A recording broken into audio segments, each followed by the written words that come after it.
Hi, I'm Valerie. Good morning and good afternoon, everyone. Thanks for coming.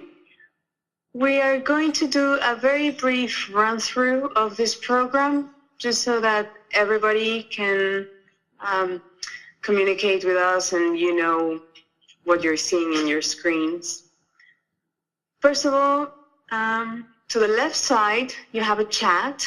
We've been using that to say good morning and good afternoon.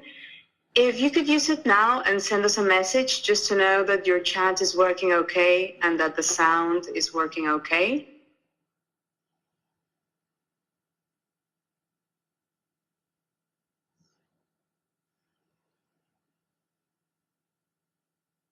Hi, Malcolm.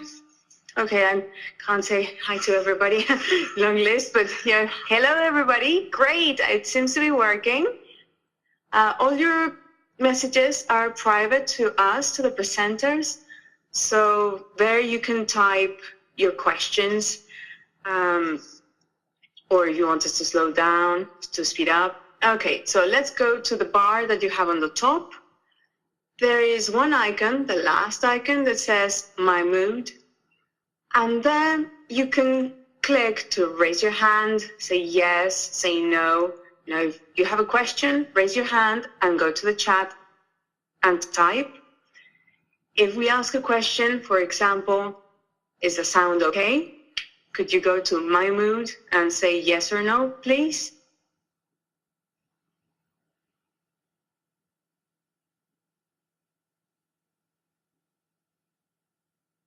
Okay, it seems to be working. So sound is okay, great.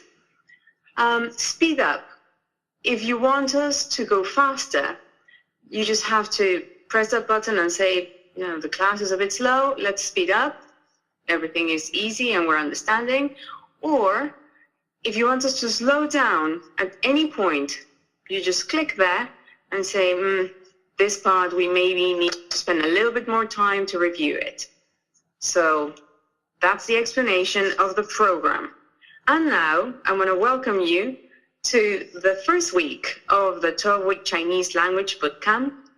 And here, let's just set it clear, in only 12 weeks, you will be able to understand and use with confidence a practical and functional vocabulary of 300 words in Chinese.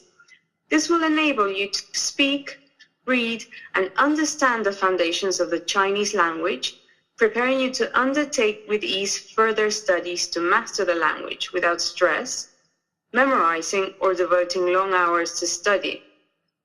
Before we get started, these are the simple rules that we should all follow. First, think of learning a language like fun. It all starts with your mind and with good attitude. Let's just keep it stress-free and relax. If something doesn't make sense at first, we'll be sure to explain it again. If you have any questions, you can send us a chat while we're here, or after class you can send us an email, or we can set up a Skype appointment, for example, to check your tones, so you get the chance to speak to us and we can listen to you and correct you if there's something wrong. So don't worry. This is completely stress-free. You get many chances to learn whatever we're going to see here today. Second, I'm sure that everyone is in a stress-free environment, but just to remind you that probably learning Chinese in a busy Starbucks is not the way to go. So try to be somewhere quiet, somewhere with no distractions, because in a moment you can just lose track of the course. Yes, it's online, but it's live, so try to be here. At some point, the tutor is going to say something and then ask you to repeat. It's very important that you repeat out loud so that you can listen to yourself and check if you know how to pronounce what we're pronouncing. There's going to be the chance for us to have a one-on-one with each one of you, so that we listen how you pronounce the tones. The characters can be unfamiliar and look complicated at first, but many of them look like objects or like pictures. So try to learn them with stories and associations. We're going to try to use images to relate them to things that are common to everyone.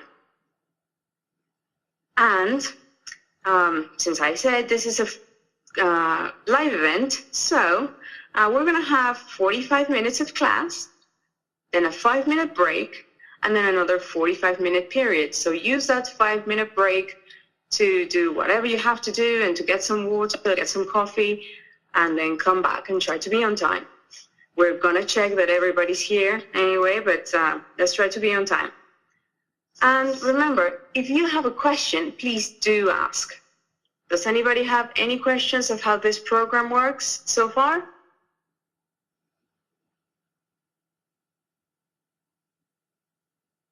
Okay, seems that everybody is clear. Great, so I am going to step down my soapbox and I'm going to give the microphone to our tutor. Hi guys, this is Eva from Mandarin to English. Welcome again to the first week of our 12-week course. And today we're going to do a pinyin bootcamp. So we're going to tackle the pronunciation first, which is the foundation of our learning, because if you don't have a good pronunciation, then you're going to be in trouble. And later on in the course, we'll focus completely on the characters. And we're not going to discuss pinyin so much. So today, we're just going to do a very practical workshop. We're going to be starting from 0. So this is good for beginners, but also for those who maybe have learned some Chinese before, but they're not really sure about the tones. So we're going to start with the tones and pinyin in Chinese. So as Valerie already mentioned, Chinese language does not use letters, it uses characters. And some of these characters actually look like pictures.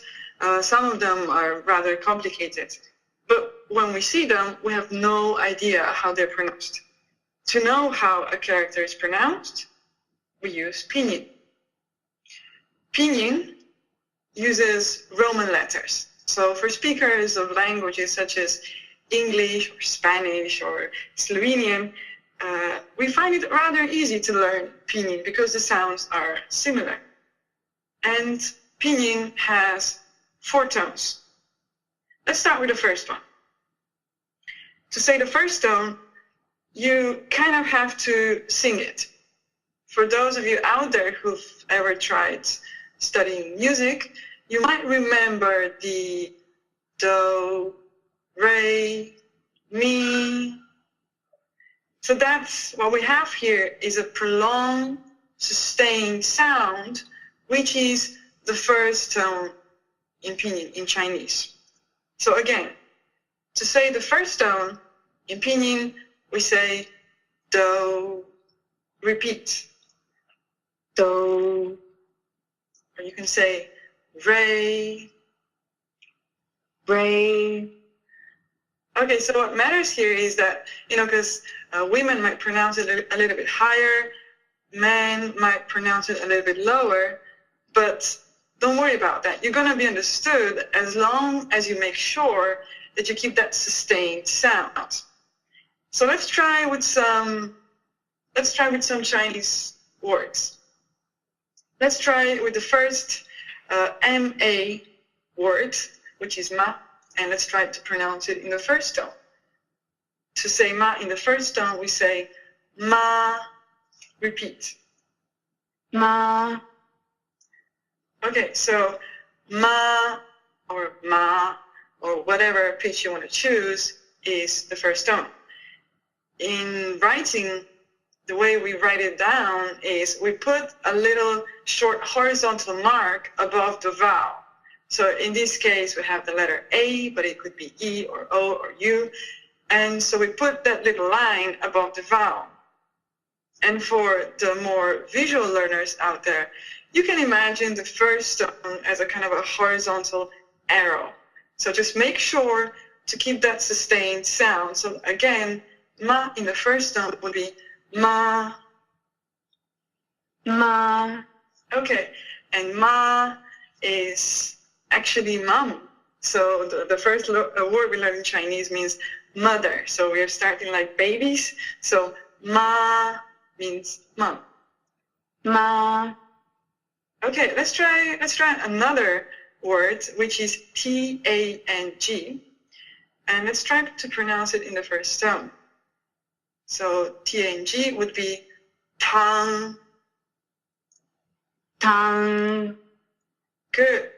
Now, tang kind of starts with a very aspirated sound. So this T has to be, you kind of have to push the air through. So tang. Tang. Okay, and tang means soup. Okay, so we learn how to say soup, which is tang, and we learn how to say mother. How is mother again? Ma. Okay, so if we move on to the second tone, when we were children, we played this game, a really fun game called hide and seek. In hide and seek, one person has to count, and the other children have to quickly hide. How do you count in hide and seek? 1, 2, 3. Okay, good. So what we have here is kind of a rising question tone. So 1, 2. So we kind of go upwards. 1, like a question. If we try that with an actual word, so we had ma in the first tone, let's try it in the second tone. So that would be ma, repeat. Ma. Good. So again, ma, repeat. Ma. Good. And ma means hemp in Chinese. And let's try to tackle the other word in the second tone. So that was T-A-N-G. Do you still remember what tang means to the first tone? Soup. Soup. Okay, it's very good. And in the second tone, tang, repeat. Tang. Okay, so remember to push the air through and to really do this rising intonation. Tang. Tang. Okay, and tang means sugar. Okay, so in writing to indicate second tone, again we have MA here, and we have an accent above the letter A. This is like a rising accent. We have this accent in languages such as Spanish or French. And for the visual learners out there, you can just imagine a rising arrow when you say the second tone. So that would be ma, Ma. or tang. Tang. Very good. Okay, let's move on to the third tone, which is quite interesting because it kind of consists of two actions. You have to fall down and then come back up. And for that reason, this tone is a little bit longer. And when you say it, you can imagine like an irritated really. Imagine that you have a friend telling you this story and you really have a hard time believing it. So you would say something like, really? Repeat. Really? Okay, that's very good. And if we try it with our ma again, in the third tone, ma would sound ma. Ma. Okay, and ma means a horse. So the animal horse. And do you still remember what ma in the second tone is?